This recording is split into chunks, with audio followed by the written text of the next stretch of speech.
High, আসসালামু আলাইকুম। আজ আমি রওনা দিয়েছি হায়দ্রাবাদ থেকে মুম্বাইয়ের পথে। এক লম্বা কিন্তু দারুণ সুন্দর একটি যাত্রা। এই পথটা শুধু রাস্তা নয়, এখানে আছে পাহাড়, মেঘ, সবুজ প্রকৃতি আর অসাধারণ দৃশ্য।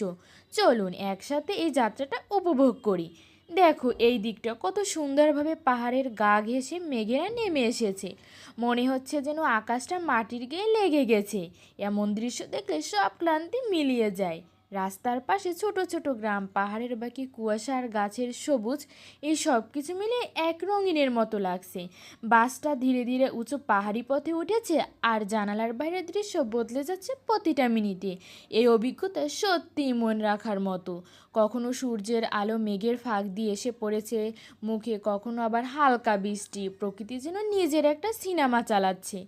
এইভাবে হায়দ্রাবাদ থেকে মুম্বাইয়ের রাস্তা শুধু এক শহর না, এক শহর থেকে অন্য শহর যাওয়া নয়, একটা ভ্রমণের গল্প। যদি তোমরা এমন ভ্রমণ করতে ভালোবাসো তাহলে এই ভিডিওটা লাইক, শেয়ার অ্যান্ড সাবস্ক্রাইব করতে ভুলবে না কিন্তু। আবার দেখা হবে কোনো একটি নতুন যাত্রায়। আজকে এ পর্যন্তই। সবাইকে থ্যাংক ইউ।